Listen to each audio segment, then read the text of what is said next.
Hi there! Welcome to the third part of this module. In this part, I will explain what kinds of policy instruments governments choose to promote access to food. Policy instruments are the most visible and concrete element of food policy, as they have a direct impact on our daily access to food. Instruments are maybe also the most fiercely debated and controversial elements.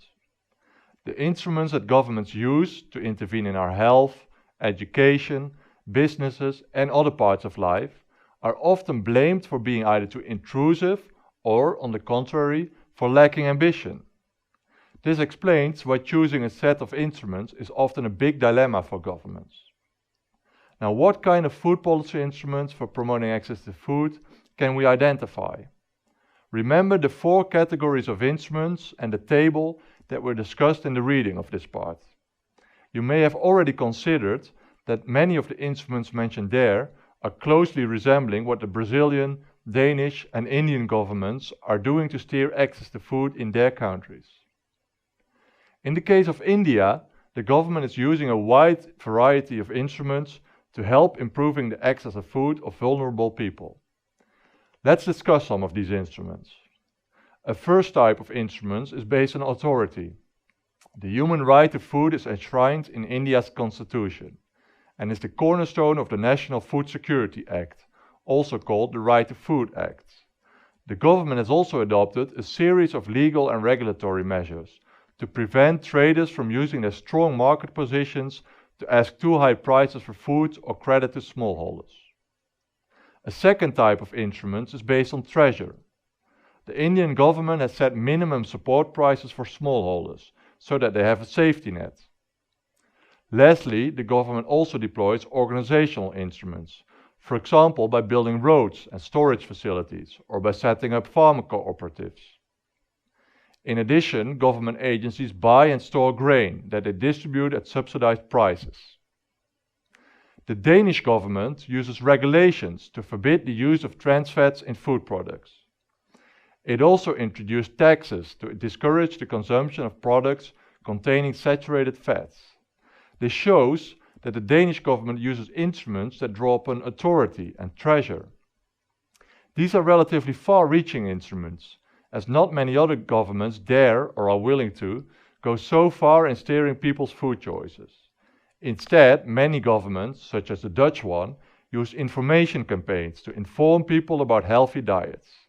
Or they make voluntary agreements with big industries to reduce the levels of salt, fat and sugar in food.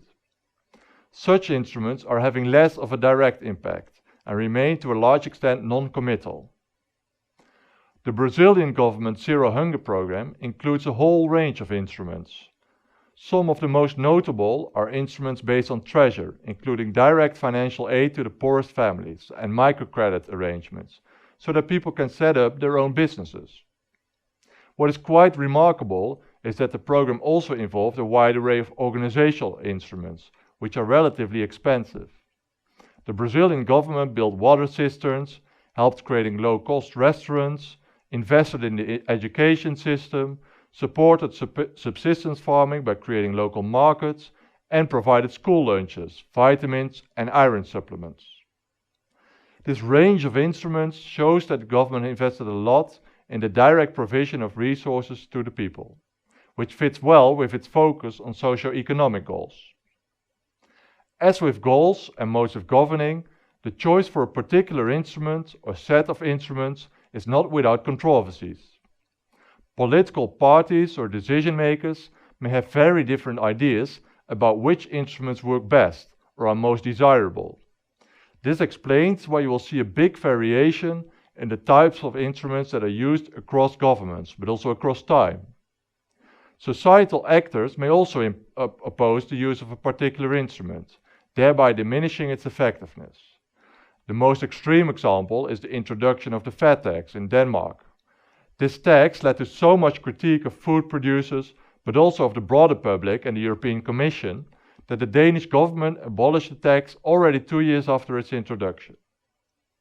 This example shows that instruments may not always lead to the outcomes that governments have in mind when adopting them. In the next clip, we will zoom in a bit more closely on the impacts of the instruments that we here discussed.